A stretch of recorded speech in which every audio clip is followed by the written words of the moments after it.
नमस्कार दोस्तों, मैं पंकज मेहरा एक बार फिर से आपका हार्दिक स्वागत करता हूं आपके अपने YouTube channel BRD English plus पे। तो दोस्तों 14 प्रैक्टिस सेट के बाद में आपके अपकमिंग एग्ज़ाम्स के लिए 15 प्रैक्टिस सेट आ गया है और हम 15 प्रैक्टिस सेट स्टार्ट करें। 14 के जो क्वेश्चन ऑफ द डे हैं वो करें, उससे पहले फटाफट से जल्दी से वीडियो को लाइक कर दो, वीडियो को ज़्यादा से ज़्यादा शेयर कर दो, ठीक है, क्योंकि ये सारे क्वेश्चंस आने वाले एग्ज़ाम में, तो जितने बच्चों का भला हो सके। और हम लोग सिर्फ क्वेश्चन नहीं कर रहे हैं, जैसा कि आपने प्रैक्टिस सेट करते अभी तक 14 प्रैक्टिस सेट किए हैं तो आपको बहुत मज़ा आया होगा, इंटरेस्ट के साथ आपने किया होगा, क्योंकि आप सिर्फ प्रैक्टिस सेट या क्वेश्चन नहीं कर रहे हैं, आपको कुछ सीखने का मौका मिल रहा है। और इसीलिए मैं सिखाने के हिसाब से आपको एग्ज़ाम में 5 ऐसे सेंटेंस सिखाऊंगा। कल कल के एक वीडियो में मैं आपको 5 ऐसे कॉन्सेप्ट दूंगा जो आपके एग्ज़ाम में 2 कॉन्सेप्ट पक्के आने वाले हैं। तो वो वीडियो ज़रूर देखिएगा, उस वीडियो में जो समझाना चाह रहा हूँ वो ज़रूर समझिएगा, आपको किसी न किसी तरीके से बहुत हेल्प मिलेगी। ठीक है, बढ़ते हैं हमारे प्रैक्टिस सेट की तरफ। और जो पिछली बार के जो प्रैक्टिस सेट्स के क्वेश्चन ऑफ द डे थे वो ऐसा था, no sooner we had seen the burglar, और यहाँ पे देन के बीच में गैप स्पेस होना चाहिए, देन ही रेन अवे। तो दोस्तों यहाँ अपन देख लेते हैं, जब भी मैंने आपको बोला है मेरी का ही बात मानो तो जब भी नो सूनर से सेंटेंस स्टार्ट हो रहा है आपके दिमाग में 2-3 चीज़ें आनी चाहिए। पहली चीज़ तो होता है इन्वर्जन। ठीक है दोस्तों, तो इन्वर्जन यहाँ पे देख रहे हैं कि इन्वर्जन ही नहीं है, इन्वर्जन का मतलब है हेड क्या आना चाहिए, यहाँ पे पहले आना चाहिए। तो एक चीज़ तो आपको इन्वर्जन ध्यान रखनी है, दूसरी चीज़ ध्यान रखनी है ये कंजंक्शन देन।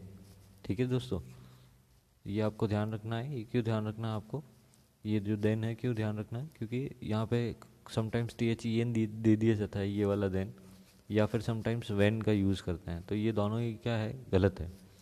ठीक है दोस्तों, आई होप आपको समझ में आया होगा। मैंने आपको 2 चीज़ें बताई है कि एक तो इनके नो सूनर के साथ में इन्वर्जन का यूज़ होना चाहिए, ये वाला जो चीज़ है हेड पहले आएगा जो इसमें एरर है।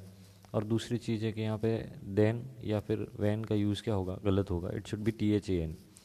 अब कैसे याद रखना है कि THAN आएगा, तो दोस्तों आपको पता है ये कंपैरेटिव डिग्री के साथ आ रहा है, टॉलर लॉन्गर।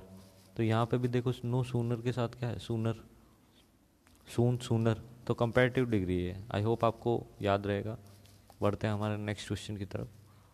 तो आपको समझ में आ गया होगा इसमें पार्ट ए में एरर है और यहाँ पे इन्वर्जन होना चाहिए।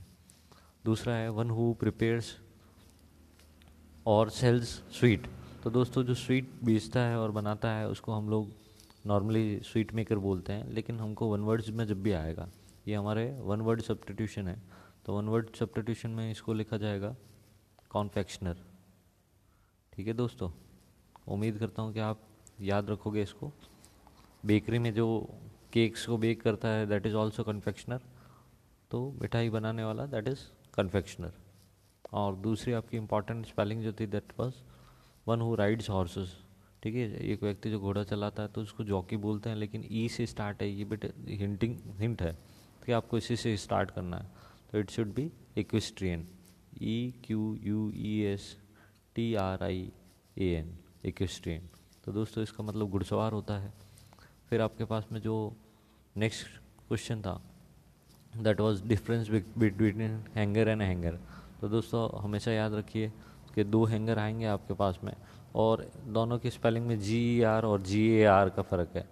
ठीक है, बाकी स्पेलिंग क्या है, सेम है। तो उस कंडीशन में आप ये याद रखोगे ए वाला बिलोंग करता है एरोप्लेन से। ठीक है दोस्तों, ए वाला एरोप्लेन से बिलोंग करता है, तो ये हैंगर तो कपड़ों को टांगने वाला हैंगर हो गया जो कुछ इस प्रकार का होता है हमारे घरों में। ठीक है, ये हैंगर हो गया हमारे पास में। और HANGER ये एक वन वर्ड भी है, इंपॉर्टेंट वन वर्ड सब्स्टिट्यूशन भी है। A place where planes aeroplanes are kept, a place where aircrafts are kept. ठीक है, अ प्लेस वेयर एरोप्लेन और aircraft are kept, that is hangar, HANGER। याद कैसे रखना है, ए जो एरोप्लेन से आता है, एयरक्राफ्ट से आता है, वो एरोप्लेन वाला है, और ई जो है हैंगर है। तो दोस्तों इसी के साथ में हमने क्वेश्चन ऑफ द डे 14 के कर लिए हैं, और अब हमारे पास में प्रैक्टिस एट 15 आ गया है। तो 15 स्टार्ट करें उससे पहले फटाफट से एक बार वीडियो को शेयर कर दें, लाइक कर दें, चैनल पे नए हैं तो चैनल को सब्सक्राइब कर दें, ताकि एग्ज़ाम से पहले जो भी इम्पोर्टेंट वीडियोज़ है, जो भी इम्पोर्टेंट कॉन्सेप्ट्स है जो आपके एग्ज़ाम में पूछे जा सकते हैं, वो आपको डेफिनेटली बता दी जाए। तो देखिए दोस्तों, मैं ask you fill in the blank questions, क्या मैं आपसे कुछ सवाल पूछ सकता हूँ? तो देखो सवाल के लिए यहाँ पे क्या है, प्लूरल काउंटेबल नाउन है। तो हम लोग देखेंगे कि लिटिल और अ लिटिल का कॉन्सेप्ट क्या है, अनकाउंटेबल के साथ में है, तो ये तो दोनों वैसे भी नहीं आएगा। अब बात करते हैं फ्यू और अ फ्यू की। तो दोस्तों फ्यू का मतलब नेगेटिव से है, जबकि अ फ्यू का मतलब क्या है, पॉजिटिव से है। तो जब भी मैं पूछूंगा, मैं आपसे कुछ सवाल पूछ सकता हूँ तो वो ना के बराबर नहीं है। और फ्यू का कॉन्सेप्ट आने के लिए आपके पास में कुछ सेंटेंस में ऐसी चीज़ होनी चाहिए जो जो नेगेटिविटी दर्शा रही है। इस सेंटेंस में कोई भी ऐसा वर्ड नहीं है, इसके लिए हम लोग अ फ्यू का यूज़ करेंगे। दोस्तों आई होप आपको समझ में आया होगा। ऐसे तो ये दोनों ही सही है, फ्यू लगाओगे तो नेगेटिव सेंस बन जाएगा, अ फ्यू लगाओगे तो पॉजिटिव बन जाएगा। लेकिन जो मैं समझाना चाह रहा हूँ कि जब एग्जामिनर को नेगेटिव भरवाना होगा तो वो आपको नेगेटिव कुछ ना कुछ हिंट देगा, ठीक है, तभी आपको नेगेटिव करना है, अदरवाइज आपको हमेशा पॉजिटिव में ही रहना है, चाहे वो फ्यू और फ्यू की बात हो या लिटिल और लिटिल की बात हो। बढ़ते हैं नेक्स्ट क्वेश्चन की तरफ, that is again belongs to determiners. There is fill in the blanks time to prepare for exam. दोस्तों अभी यहाँ पे भी यही फंडा है कि यहाँ पे जो डिटर्मिनर जिसके पहले यूज़ करना है वो नाउन कैसा है, अनकाउंटेबल है। सिंस टाइम अनकाउंटेबल है ना दोस्तों, कैसे अनकाउंटेबल है, एक एक के बाद में आप यूनिट लगाते हो कि या तो 1 सेकंड बोलते हो या फिर 1 मिनट बोलते हो या 1 घंटा बोलते हो या 1 दिन बोलते हो, ऐसा बोलते हैं। तो ये अनकाउंटेबल है, इनकी ये यूनिट्स है तो जिनकी भी यूनिट्स होती है उनको गिन नहीं रहे हैं, उनको मेज़र कर रहे हैं। तो टाइम अनकाउंटेबल है तो फ्यू का कॉन्सेप्ट जो है वो ख़त्म हो गया, फ्यू और फ्यू का कॉन्सेप्ट। और द फ्यू क्यों नहीं आएगा, क्योंकि द फ्यू के लिए डेफिनेट होना चाहिए, ठीक है, डेफिनेट नहीं है ये, इनडेफिनेट है, we will use there is little time. और यहाँ ये नेगेटिव सेंस दे रहा है कि एग्ज़ाम की प्रिपरेशन करने के लिए न के बराबर टाइम बचा है। लेकिन ये नेगेटिव अपन ने लिटिल और अ लिटिल में नहीं डिफरेंस किया, ठीक है, द लिटिल का कॉन्सेप्ट अलग ही है, वो डेफिनेट होना चाहिए। बढ़ते हैं नेक्स्ट क्वेश्चन की तरफ, जो कि हमारे वन वर्ड सब्स्टिट्यूशंस है और इम्पॉर्टेंट है एग्ज़ाम के पॉइंट ऑफ व्यू से। मैं आपको सारे के सारे अच्छे से बता दूंगा दोस्तों, अगर आप पढ़ोगे तो हमारे पास में जो है that is a person who has very long experience of having particular job और एक्टिविटी। एक ऐसा व्यक्ति जिसको एक लंबा अनुभव है किसी पर्टिकुलर काम को करने के लिए, तो दैट इज़, तो दोस्तों ये जो होता है हमारे पास में वेटरन। तो वेटरन का मतलब होता है एक्सपीरियंस पर्सन, ठीक है दोस्तों, veteran will be the right answer. और हम अगर टायरों की बात करें, नेवाइस की बात करें या नॉविस की बात करें, नेवी की या फिर नॉविस की बात करें, तो all these are synonyms of beginner या लर्नर। जो लर्नर है किसी भी काम में वो, या फिर हम बोल सकते हैं बिगिनर, ठीक है, इनके सिनोनिम्स है ये तीनों के तीनों। और वेटरन का ओपोजिट भी है, ठीक है दोस्तों, वेटरन मतलब जिसको लंबा अनुभव है, और नोवाइस मतलब इनएक्सपीरियंस, टायरो मतलब इनएक्सपीरियंस, और नेव मतलब भी लर्नर और बिगनर इनएक्सपीरियंस। तो दोस्तों आई होप आपको इस क्वेश्चन में क्या क्या बताया मैंने। एक तो मैंने आपको वन वर्ड बताया कि one who has long experience of particular job और एक्टिविटी, दैट इज़ वेटरन, एक तो ये बताया। दूसरी बात मैंने आपको बताई टायरो, नेवाइस, बिगनर, लर्नर ये सब एक ही होते हैं, और all these are antonym of veteran, ठीक है दोस्तों। बढ़ते हैं नेक्स्ट क्वेश्चन की तरफ। An afternoon performance of a play और फिल्म एट्सेट्रा। दोस्तों एक ऐसा फिल्म का शो या फिर प्ले जो दिन में होता है, दिन में परफॉर्म होता है दिन में, तो दोस्तों उसको बोलते हैं मैटिनी, ठीक है दोस्तों, उसको बोला जाता है मैटिनी। फिर अपन बात करते हैं ये वेस्पर क्या है, तो ये दोस्तों चर्च में होने वाली मॉर्निंग प्रेयर है, मॉर्निंग प्रेयर है, ठीक है, ये भी वन वर्ड है वेस्पर। और मैटिनी क्या है, आफ्टरनून में परफॉर्म किया जाने वाला प्ले और शो। फिर बात करते हैं दोस्तों एक्सटेम्पोर की।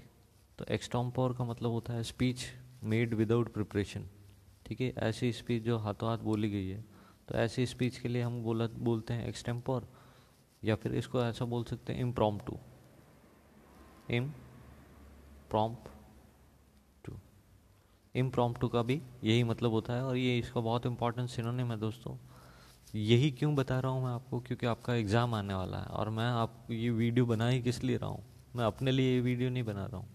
मैं चाह रहा हूँ कि आपको कम से कम टाइम में जितने छोटे वीडियो देख के जितने ज़्यादा से ज़्यादा आप कॉन्सेप्ट सीख सकें, बस ये मेरा मोटिव है। तो दोस्तों यहाँ मैंने आपको बता दिया है जो आफ्टरनून परफॉर्मेंस होती है that is matinee, VSEPR church में होने वाली मॉर्निंग प्रेयर है, और एक्सटेम्पोर का मतलब speech made without prior preparation of, ठीक है। तो इम्प्रॉम्प्टू भी उसका सिनोनिम है। फिर बात करते हैं दोस्तों, हमारे पास में एक है इम्पोस्टर। दोस्तों इम्पोस्टर का मतलब होता है ढोंगी या पाखंडी, वन हु, और इसका वन वर्ड जो आता है that is one who pretends to be what he is not, है ना। एक ऐसा व्यक्ति जो ऐसा प्रिटेंड करता है जो वो है ही नहीं, या जो क्वालिटी उसमें है ही नहीं, इम्पोस्टर। और इम्पोस्टर के लिए एक अच्छा सा वर्ड है दैट इज़ हाइपोक्राइट। हाइपोक्राइट का मतलब भी ढोंगी या पाखंडी है दोस्तों। तो इम्पोस्टर और ये हाइपोक्राइट, ये दैट इज सिनोनिम। और ये क्या करते हैं, one who pretends to be what he is not, ठीक है। बढ़ते हैं नेक्स्ट क्वेश्चन की तरफ, that is choose the correct passive voice. दोस्तों फटाफट से कीजिए, choose the correct passive voice. मैं अगर होता आपकी जगह तो मैं कैसे करता, इसको मैं बता देता हूँ आपको कि जब मैं वर्ब देखता हूँ इसको, दे ड्रू, ठीक है, पास सिंपल है, दे ड्रू अ सर्कल। क्या ड्रॉ किया, अ सर्कल, और कब किया, इन द मॉर्निंग से नहीं बनाना है, ये तो क्या है, एडवर्ब ऑफ टाइम है। तो एडवर्ब को नहीं बनाना, हम ऑब्जेक्ट को सब्जेक्ट बनाते हैं, दैट इज अ सर्किल। तो अ सर्किल, और फिर पास सिंपल है, तो पास सिंपल के अकॉर्डिंग अपन पास कंटिन्यूस के हेल्पिंग यूज़ करेंगे, that is a circle was और अ सर्कल वॉज। तो ये सी और डी क्या हो गए, एलिमिनेट हो गए। फिर बोलते हैं वॉज के साथ बीइंग नहीं आएगा, अगर पहले से कंटिन्यूस होगा तब बीइंग आएगा। ये पहले से पास सिंपल है, तो हमारा बी ऑप्शन बिल्कुल सही हो जाएगा, अ circle was drawn by them. और वैसे तो दोस्तों बाय देम को नहीं लिखते हैं, लेकिन इन्होंने ऑप्शन में दे दिया है तो हम इसको हटा तो नहीं सकते हैं। तो हमको याद रखना होता है वी और दे को बाय के साथ लिखते भी है और नहीं भी लिखते हैं, ठीक है दोस्तों। और ये एडवर्ब ऑफ टाइम पीछे ऐसा का ऐसा आ जाएगा। बढ़ते हैं नेक्स्ट क्वेश्चन की तरफ, that is error part. Find the error in the following sentences. दोस्तों देखिए कौन से एरर आ रहे हैं, ये बहुत इंपॉर्टेंट है। Which dress is the best of the two. अब जो जैसे विच ड्रेस इज़ बोल रहा है कौन सी ड्रेस बेहतर है या बेहतरीन है, तो दोस्तों इसने बोल रखा है कि किन में से, ऑफ द टू, और टू कौन सी, that I have shown you, जो मैंने तुम्हें दिखाई। तो दोस्तों आपको पता होना चाहिए दो के लिए कभी भी बेस्ट नहीं आता है, वी विल यूज़ बेटर, ठीक है। विच is the better of the to that I have shown you, ठीक है दोस्तों। अब आप पूछोगे कि सर सुपरलेटिव डिग्री थी इसलिए यहाँ पे द आया है, लेकिन दोस्तों मैं आपको बता दूँ कि ये कॉन्सेप्ट ऐसा है, पहली बात तो आपको यहाँ पे बेटर यूज़ करना पड़ेगा, ठीक है दोस्तों। और फिर आप बोलोगे सर बेटर कंपेरेटिव, कंपेरेटिव से पहले द कैसे आएगा। तो दोस्तों आपको पता है कंपेरेटिव डिग्री है तो देन आता है बेटर देन, लेकिन कभी भी कंपेरेटिव डिग्री के बाद में ऑफ द टू, ये जब चीज़ आएगी ऑफ द टू, तो दो चीज़ें कंफर्म हो जाती है कि इस ऑफ द टू से पहले कंपेरेटिव डिग्री आएगी, और इस कंपेरेटिव डिग्री से पहले डेफिनेट आर्टिकल द का यूज़ करेंगे। तो देखो दोस्तों मैंने आपको एरर भी बता दिया है, ठीक है। ऐसा भी नहीं हो सकता था which is better of the two, which is the better ही होगा, who is the longer of the two brothers, right. इसके ऊपर मैं एक डिटेल से वीडियो बनाऊंगा नेक्स्ट। ये हाँ, ये जो कॉन्सेप्ट है, मैंने अभी थोड़ी देर पहले अगर आपने सुना हो तो मैंने कहा कल आपके लिए मैं एक अच्छा सा कॉन्सेप्ट वीडियो लेके आऊँगा 5 सेंटेंसेस का, तो उसमें ये इंक्लूडेड है कल वाले वीडियो में। तो टुमारो इस बता ही दिया है, क्या बताया मैंने कि जब भी दो होते हैं, दो के लिए कंपेरेटिव आती है, और कंपेरेटिव के साथ वैसे देन आता है, लेकिन ऐसे ऑफ कब आएगा, जब ऑफ द टू होगा, और ऐसी कंपेरेटिव से पहले डेफिनेट आर्टिकल का यूज़ किया जाएगा। बढ़ते हैं नेक्स्ट क्वेश्चन की तरफ। I need to get to the house in Lansdowne road by 10 o'clock। बोल रहा है कि मुझे घर पहुंचने की आवश्यकता है, ये लैंड्सडाउन रोड पहुंचने की आवश्यकता है 10 बजे तक। तो दोस्तों जो भी गलियों के नाम होते हैं, जो भी रोडों के या स्ट्रीट के नेम होते हैं, लैंड्सडाउन रोड, वहाँ पे इन प्रिपोजिशन की जगह किसका यूज़ करते हैं, ऑन का यूज़ करते हैं। ये इसमें ज़्यादा कुछ समझाने वाला है नहीं, आपको ध्यान रखना है कि जो भी स्ट्रीट्स के नेम है, रोड्स के नेम है, उनके साथ में ऑन यूज़ किया जाएगा प्रिपोजिशन। नेक्स्ट है हमारे पास में David and me are like brothers but from different mother. मतलब डेविड और मैं भाई जैसे हैं लेकिन अलग अलग माताओं से पैदा हुए ऐसा लगता है। तो दोस्तों पिछली बार मैंने मार्क एंड मी वाला करवाया होगा, तो दोस्तों वो ऑब्जेक्ट रहा होगा, तो मैंने मार्क एंड मी किया। मार्क एंड आई क्यों नहीं किया, क्योंकि उस जगह सब्जेक्ट नहीं था। और यहाँ अगर आप देखोगे तो ये डेविड एंड मी, ये जो दो है, ये वर्ब आर के लिए क्या कर रहे हैं, सब्जेक्ट का काम कर रहे हैं। तो जब ये सब्जेक्ट का काम कर रहे हैं तो मैं डेविड एंड मी नहीं लिखूंगा, भाई आप ये समझिए, एंड के साथ दो टेंस सेम आते हैं, दो नाउन आते हैं, या फिर दो एडजेक्टिव आएगी, ऐसा नहीं होगा एक एडवर्ब और एक एडजेक्टिव होगी। तो एंड के साथ में जैसे डेविड का ऐसा केस है, तो डेविड तो नाउन है, लेकिन अपन को पता नहीं चलता है सब्जेक्टिव या ऑब्जेक्टिव, क्योंकि ये चेंज नहीं होते। तो अपन को पता होना चाहिए दिमाग में, it should be David subject है तो डेविड एंड आई। ठीक है दोस्तों, बढ़ते नेक्स्ट क्वेश्चन की तरफ। She has not completed her course, उसने अभी तक अपना कोर्स कंप्लीट नहीं किया है। और इजंट इट, तो दोस्तों पहली चीज़ तो मैं ये देखता हूँ क्वेश्चन कि किसी भी क्वेश्चन में क्वेश्चन टैग देने का क्या मतलब है। तो सबसे पहले मैं इसी को देखता हूँ, अगर ये हैज़ नॉट कम्प्लीटेड है तो यहाँ पे हैज़ और हैज़ के साथ में क्या आना चाहिए था, शी आना चाहिए था, क्योंकि नेगेटिव होता है, नेगेटिव होता है तो अपन एफर्मेटिव बनाते हैं। अगर ये नॉट नहीं होता तो हम हैज़ेंट शी लिखते हैं, और ये हमारा जो सब्जेक्ट है उसकी हम सब्जेक्टिव फॉर्म ही लिखते हैं। तो ये गलत हो जाएगा, इजेंट इट या isn't she, it should be has she. बढ़ते हैं नेक्स्ट क्वेश्चन की तरफ। अभी बताया था दोस्तों मैंने आपको कि नो सूनर जब भी आएगा, आज ही जब मैं पिछले प्रैक्टिस सेट के क्वेश्चन ऑफ द डे करवा रहा था, नो सूनर वाला एक क्वेश्चन था एरर में, अगर आपने ध्यान दिया है तो मैंने जैसे ही कहा कि द मोमेंट नो सूनर आया, आप देखो इन्वर्जन है या नहीं है, तो इन्वर्जन है, इन्वर्जन है ना, डिड पहले आ गया। इन्वर्जन के बाद में देन, तो देन नहीं है दोस्तों, मैंने आपको क्या बताया था, वेन नहीं आएगा, टी एच ए एन आएगा। और टी एच ए एन को कैसे याद रखना है, तो T H A N comparative degree में आता है, अभी मैंने बताया था बेटर वाले में, तो यहाँ सूनर। बढ़ते हैं नेक्स्ट क्वेश्चन की तरफ। These are the preposition. The fox crawl, दोस्तों क्रॉल का मतलब होता है रेंग कर या घुटनों के बल नीचे होके जाना, चलना नहीं। द फॉक्स क्रॉल मतलब वो नीचे बैठ के चल के निकल गई कहाँ से, फ्रेंच से। तो फेंस क्या होती है दोस्तों, तारबंदी होती है। तो तारबंदी के ऊपर नहीं होगा, ऑन फ्रॉम नहीं होगा, अंडर नहीं होगा, सॉरी अंडर ही होगा, under will be the correct answer. ये under the fence, the fox crawled under the fence. Next दोस्तों हमारे पास में है शी ऑफन बोस्ट। दोस्तों बोस्ट का क्या मतलब होता है, बोस्ट के साथ में हमेशा ऑफ प्रीपोजिशन यूज़ किया जाता है। She often boast of, boast of का मतलब होता है दोस्तों शेखी मारना। अब शेखी मारने का क्या मतलब है, डींगे हाँकना या गप्पे मारना, लंबी लंबी फेंकना, दैट इज शी ऑफन, वह प्राय लंबी लंबी फेंकती है किसके बारे में, अपनी सक्सेस के बारे में, राइट।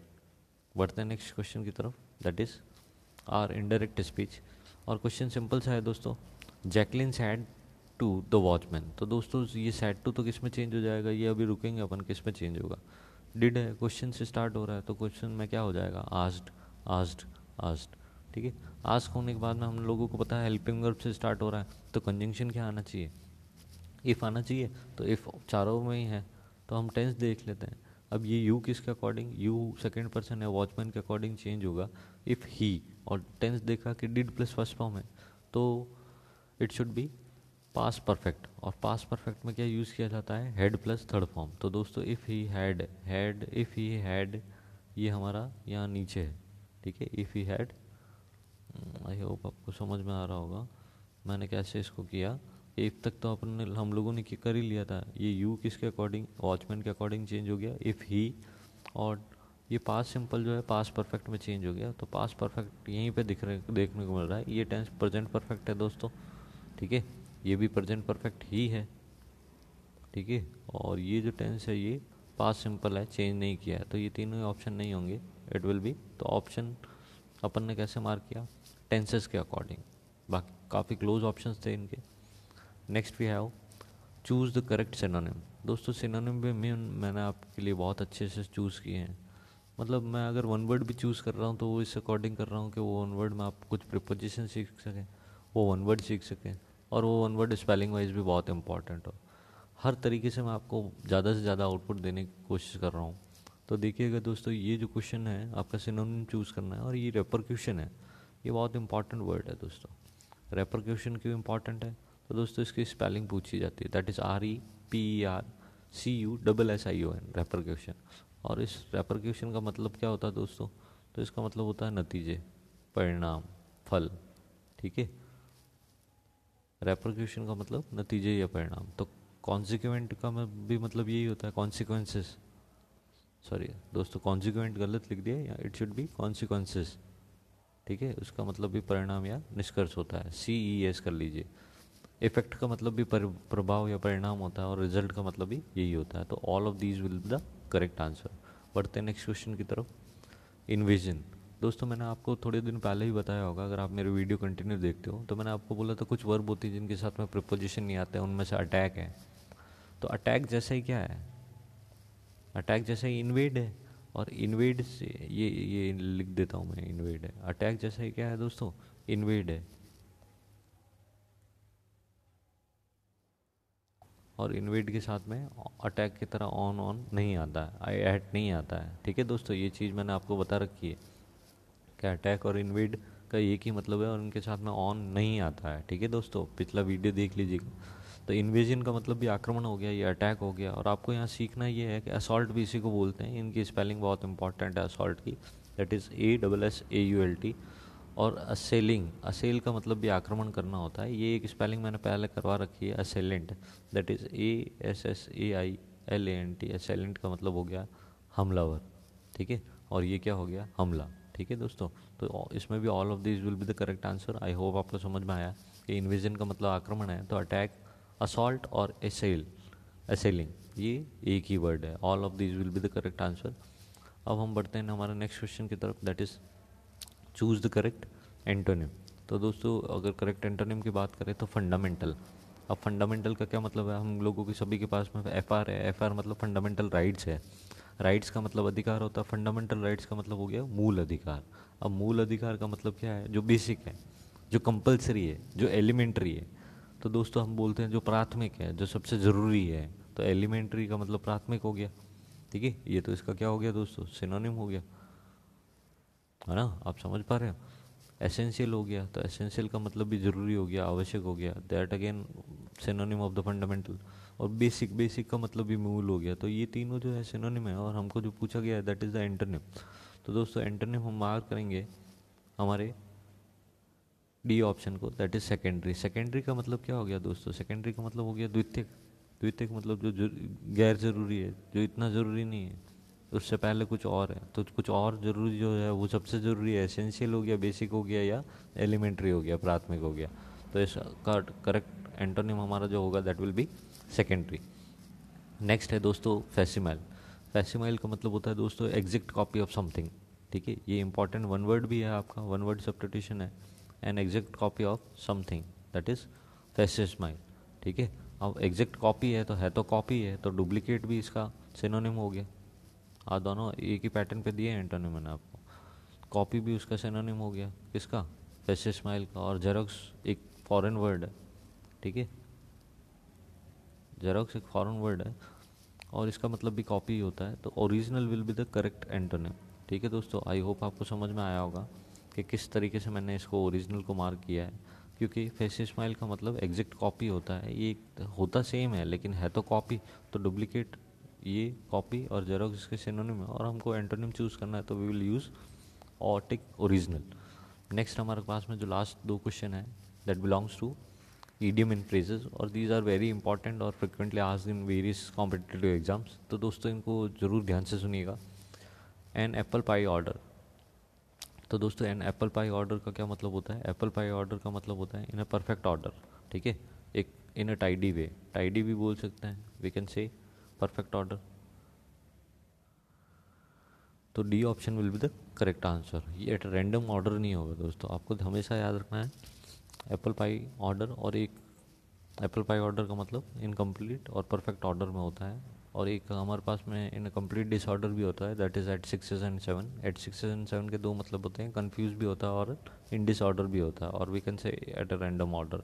नेक्स्ट हमारे पास में जो ईडियम है that is idiom an apple of discord. दोस्तों एन एप्पल ऑफ डिस्कॉर्ड का मतलब क्या हो गया, एन एप्पल ऑफ डिस्कॉर्ड का मतलब हो गया झगड़े की जड़ होना। ठीक है, और झगड़े की जड़ को क्या बोलते हैं, कॉज ऑफ क्वारल।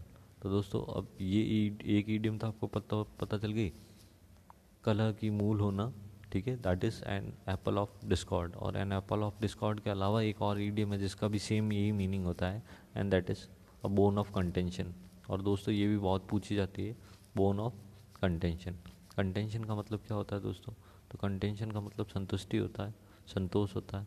तो अ बोन ऑफ कंटेंशन भी आप मार्क कर लीजिएगा, ये भी एक ईडियम है, और एन एप्पल ऑफ डिस्कॉर्ड भी एक ईडियम है, और दोनों का ही मतलब क्या होता है, कॉज ऑफ क्वारल।